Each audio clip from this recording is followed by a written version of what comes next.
High up, crowning the grassy summit of a swelling mound whose sides are wooded near the base with the gnarled trees of the primeval forest, stands the old chateau of my ancestors. For centuries, its lofty battlements have frowned down upon the wild and rugged countryside about, serving as a home and stronghold for the proud house whose honored line is older even than the moss-grown castle walls. These ancient turrets, stained by the storms of generations and crumbling under the slow yet mighty pressure of time, formed in the ages of feudalism one of the most dreaded and formidable fortresses in all France.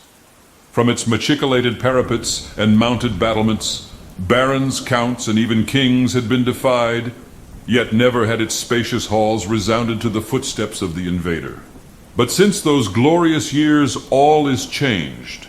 A poverty but little above the level of dire want, together with a pride of name that forbids its alleviation by the pursuits of commercial life, have prevented the scions of our line from maintaining their estates in pristine splendor, and the falling stones of the walls, the overgrown vegetation in the parks, the dry and dusty moat, the ill-paved courtyards, and toppling towers without, as well as the sagging floors, the worm-eaten wainscots, and the faded tapestries within, all tell a gloomy tale of fallen grandeur. As the ages passed, first one, then another of the four great turrets were left to ruin, until at last but a single tower housed the sadly reduced descendants of the once mighty lords of the estate. It was in one of the vast and gloomy chambers of this remaining tower that I, Antoine, last of the unhappy and accursed Comte de C, first saw the light of day, 90 long years ago. Within these walls and amongst the dark and shadowy forests, the wild ravines and grottos of the hillside below were spent the first years of my troubled life. My parents I never knew. My father had been killed at the age of 32, a month before I was born, by the fall of a stone somehow dislodged from one of the deserted parapets of the castle. And my mother having died at my birth, my care and education devolved solely upon one remaining servitor, an old and trusted man of considerable intelligence, whose name I remember as Pierre. I was an only child, and the lack of companionship which this fact entailed upon me was augmented by the strange care exercised by my aged guardian in excluding me from the society of the peasant children, whose abodes were scattered here and there upon the plains that surround the base of the hill.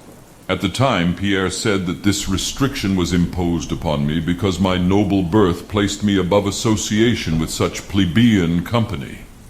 Now I know that its real object was to keep from my ears the idle tales of the dread curse upon our line that were nightly told and magnified by the simple tenantry as they conversed in hushed accents in the glow of their cottage hearths. Thus isolated and thrown upon my own resources, I spent the hours of my childhood in poring over the ancient tomes that filled the shadow-haunted library of the chateau, and in roaming without aim or purpose through the perpetual dusk of the spectral wood that clothes the side of the hill near its foot. It was perhaps an effect of such surroundings that my mind early acquired a shade of melancholy. Those studies and pursuits which partake of the dark and occult in nature most strongly claimed my attention.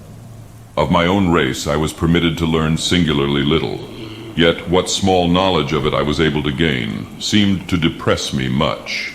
Perhaps it was at first only the manifest reluctance of my old preceptor to discuss with me my paternal ancestry that gave rise to the terror which I ever felt at the mention of my great house. Yet as I grew out of childhood, I was able to piece together disconnected fragments of discourse let slip from the unwilling tongue which had begun to falter in approaching senility, that had a sort of relation to a certain circumstance which I had always deemed strange, but which now became dimly terrible. The circumstance to which I allude is the early age at which all the comtes of my line had met their end. Whilst I had hitherto considered this but a natural attribute of a family of short-lived men, I afterward pondered long upon these premature deaths, and began to connect them with the wanderings of the old man, who often spoke of a curse which for centuries had prevented the lives of the holders of my title from much exceeding the span of 32 years. Upon my 21st birthday, the aged Pierre gave to me a family document which he said had for many generations been handed down from father to son and continued by each possessor.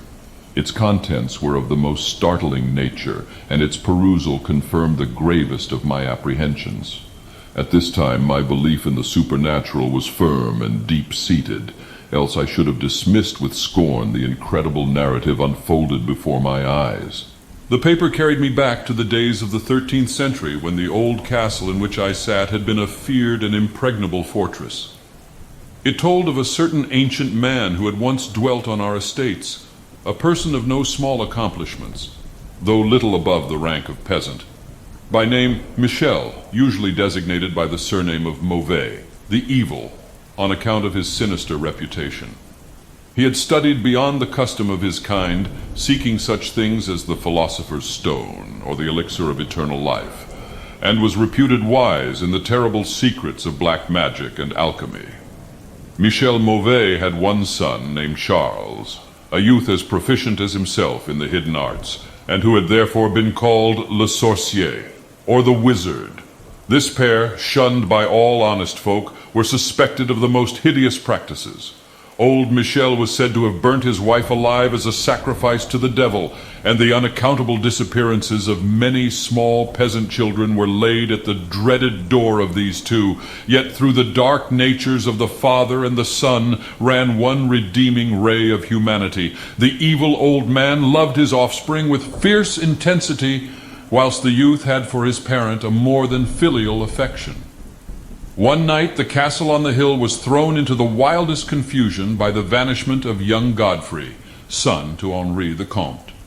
A searching party, headed by the frantic father, invaded the cottage of the sorcerers, and there came upon old Michel Mauvais busy over a huge and violently boiling cauldron. Without certain cause, in the ungoverned madness of fury and despair, the Comte laid hands on the aged wizard, and ere he released his murderous hold, his victim was no more. Meanwhile, joyful servants were proclaiming the finding of young Godfrey in a distant and unused chamber of the great edifice, telling too late that poor Michel had been killed in vain. As the Comte and his associates turned away from the lowly abode of the alchemists, the form of Charles Le Sorcier appeared through the trees.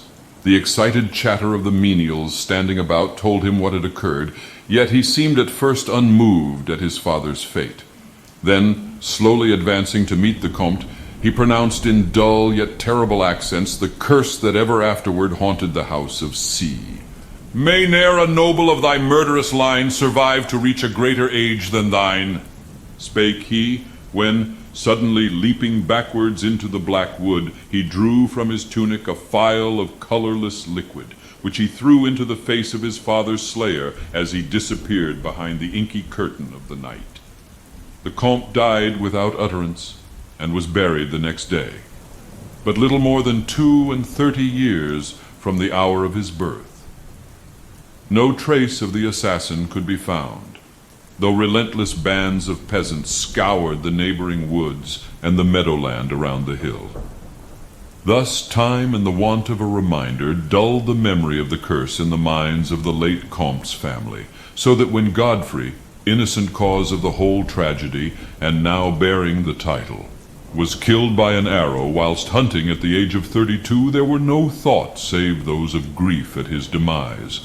But when, years afterward, the next young Comte, Robert by name, was found dead in a nearby field from no apparent cause, the peasants told in whispers that their seigneur had but lately passed his 32nd birthday when, surprised by early death, Louis, son to Robert, was found drowned in the moat at the same fateful age, and thus down through the centuries ran the ominous chronicle.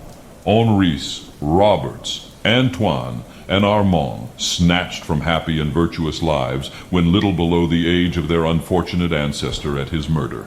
That I had left at most but 11 years of further existence was made certain to me by the words which I read. My life, previously held at small value, now became dearer to me each day as I delved deeper and deeper into the mysteries of the hidden world of black magic. Isolated as I was, modern science had produced no impression upon me, and I labored as in the Middle Ages, as rapt as had been old Michel and young Charles themselves in the acquisition of demonological and alchemical learning, yet rid as I might, in no manner could I account for the strange curse upon my line. In unusually rational moments, I would even go so far as to seek a natural explanation, attributing the early deaths of my ancestors to the sinister Charles Le Sorcier and his heirs. Yet, having found upon careful inquiry that there were no known descendants of the Alchemist, I would fall back to occult studies and once more endeavor to find a spell that would release my house from its terrible burden. Upon one thing I was absolutely resolved. I should never wed, for since no other branches of my family were in existence, I might thus end the curse with myself. As I drew near the age of 30, old Pierre was called to the land beyond. Alone I buried him beneath the stones of the courtyard about which he had loved to wander in life. Thus was I left to ponder on myself as the only human creature within the great fortress, and in my utter solitude my mind began to cease its vain protest against the impending doom, to become almost reconciled to the fate which so many of my ancestors had met. Much of my time was now occupied in the exploration of the ruined and abandoned halls and towers of the old chateau, which in youth fear had caused me to shun, and some of which, old Pierre had once told me, had not been trodden by human foot for over 4 centuries. Strange and awesome were many of the objects I encountered. Furniture, covered by the dust of ages and crumbling with the rot of long dampness, met my eyes. Cobwebs in a profusion never before seen by me were spun everywhere, and huge bats flapped their bony and uncanny wings on all sides of the otherwise untenanted gloom. Of my exact age, even down to days and hours, I kept a most careful record, for each movement of the pendulum of the massive clock in the library told off so much more of my doomed existence. At length I approached that time which I had so long viewed with apprehension. Since most of my ancestors had been seized some little while before they reached the exact age of Comte Henri at his end, I was every moment on the watch for the coming of the unknown death. In what strange form the curse should overtake me, I knew not, but I was resolved at least that it should not find me a cowardly or a passive victim. With new vigor I applied myself to my examination of the old chateau and its contents. It was upon one of the longest of all my excursions of discovery in the deserted portion of the castle, less than a week before that fatal hour which I felt must mark the utmost limit of my stay on earth, beyond which I could have not even the slightest hope of continuing to draw breath, that I came upon the culminating event of my whole life. I had spent the better part of the morning in climbing up and down half-ruined staircases in one of the most dilapidated of the ancient turrets. As the afternoon progressed, I sought the lower levels, descending into what appeared to be either a medieval place of confinement or a more recently excavated storehouse for gunpowder. As I slowly traversed the niter-encrusted passageway at the foot of the last staircase, the paving became very damp, and soon I saw by the light of my flickering torch that a blank, water-stained wall impeded my journey. Turning to retrace my steps, my eye fell upon a small trapdoor with a ring, which lay directly beneath my feet. Pausing, I succeeded with difficulty in raising it, whereupon there was revealed a black aperture, exhaling noxious fumes, which caused my torch to sputter, and disclosing in the unsteady glare the top of a flight of stone steps. As soon as the torch, which I lowered into the repellent depths, burned freely and steadily, I commenced my descent. The steps were many, and led to a narrow, stone-flagged passage which I knew must be far underground. The passage proved of great length and terminated in a massive oaken door, dripping with the moisture of the place and stoutly resisting all my attempts to open it. Ceasing after a time my efforts in this direction, I had proceeded back some distance toward the steps, when there suddenly fell to my experience one of the most profound and maddening shocks capable of reception by the human mind. Without warning, I heard the heavy door behind me creak slowly open upon its rusted hinges. My immediate sensations are incapable of analysis. To be confronted in a place as thoroughly deserted as I had deemed the old castle with evidence of the presence of man or spirit, produced in my brain a horror of the most acute description. When at last I turned and faced the seat of the sound, my eyes must have started from their orbits at the sight that they beheld. There in the ancient Gothic doorway stood a human figure. It was that of a man clad in a skull cap and long medieval tunic of dark color. His long hair and flowing beard were of a terrible and intense black hue and of incredible profusion. His forehead high beyond the usual dimensions, his cheeks deep sunken and heavily lined with wrinkles, and his hands, long, claw-like and gnarled, were of such a deathly, marble-like whiteness as I have never elsewhere seen in man. His figure, lean to the proportions of a skeleton, was strangely bent and almost lost within the voluminous folds of his peculiar garment. But strangest of all were his eyes, twin caves of abysmal blackness, profound in expression of understanding, yet inhuman in degree of wickedness. These were now fixed upon me, piercing my soul with their hatred and rooting me to the spot whereon I stood. At last the figure spoke in a rumbling voice that chilled me through with its dull hollowness and latent malevolence. The language in which the discourse was clothed was that debased form of Latin in use amongst the more learned men of the Middle Ages, and made familiar to me by my prolonged researches into the works of the old alchemists and demonologists. The apparition spoke of the curse which had hovered over my house, told me of my coming end, dwelt on the wrong perpetrated by my ancestor against old Michel Mauvais, and gloated over the revenge of Charles Le Sorcier. He told how the young Charles had escaped into the night, returning in after years to kill Godfrey the heir with an arrow just as he approached the age which had been his father's at his assassination. How he had secretly returned to the estate and established himself unknown in the even then deserted subterranean chamber whose doorway now framed the hideous narrator. How he had seized Robert, son of Godfrey, in a field, forced poison down his throat, and left him to die at the age of 32, thus maintaining the foul provisions of his vengeful curse. At this point I was left to imagine the solution of the greatest mystery of all, how the curse had been fulfilled since that time when Charles Le Sorcier must in the course of nature have died.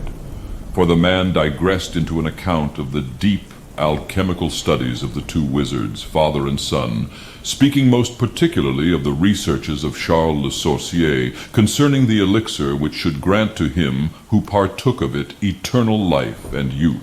When at last my senses returned, all was frightfully dark, and my mind, remembering what had occurred, shrank from the idea of beholding more. Yet curiosity overmastered all. Who, I asked myself, was this man of evil, and how came he within the castle walls? Why should he seek to avenge the death of poor Michel Mauvais? And how had the curse been carried on through all the long centuries since the time of Charles Le Sorcier? The dread of years was lifted from my shoulders, for I knew that he whom I had felled was the source of all my danger from the curse. And now that I was free, I burned with the desire to learn more of the sinister thing which had haunted my line for centuries, and made of my own youth one long-continued nightmare. Determined upon further exploration, I felt in my pockets for flint and steel, and lit the unused torch which I had with me. First of all, the new light revealed the distorted and blackened form of the mysterious stranger. The hideous eyes were now closed. Disliking the sight, I turned away and entered the chamber beyond the Gothic door. Here I found what seemed much like an alchemist's laboratory. In one corner was an immense pile of a shining yellow metal that sparkled gorgeously in the light of the torch. It may have been gold, but I did not pause to examine it, for I was strangely affected by that which I had undergone. At the farther end of the apartment was an opening leading out into one of the many wild ravines of the dark hillside forest. Filled with wonder, yet now realizing how the man had obtained access to the chateau, I proceeded to return. I had intended to pass by the remains of the stranger with averted face, but as I approached the body, I seemed to hear emanating from it a faint sound as though life were not yet wholly extinct. Aghast, I turned to examine the charred and shriveled figure on the floor. Then all at once the horrible eyes, blacker even than the seared face in which they were set, opened wide with an expression which I was unable to interpret. The cracked lips tried to frame words which I could not well understand. Once I caught the name of Charles Le Sorcier, and again I fancied that the words years and curse issued from the twisted mouth. Still I was at a loss to gather the purport of his disconnected speech. At my evident ignorance of his meaning, the pitchy eyes once more flashed malevolently at me, until, helpless as I saw my opponent to be, I trembled as I watched him. Suddenly the wretch, animated with his last burst of strength, raised his hideous head from the damp and sunken pavement. Then, as I remained, paralyzed with fear, he found his voice and in his dying breath screamed forth those words which have ever afterward haunted my days and my nights. "Fool!" he shrieked. "Can you not guess my secret? Have you no brain whereby you may recognize the will which has through 6 long centuries fulfilled the dreadful curse upon your house? Have I not told you of the great elixir of eternal life? Know you not how the secret of alchemy was solved? I tell you, it is I that have lived for 600 years to maintain my revenge, for I am Charles Le Sorcier." Thank you for listening to The Alchemist by Howard Phillips Lovecraft. I, Dagoth have been your reader. Fare thy well, Nerevarine.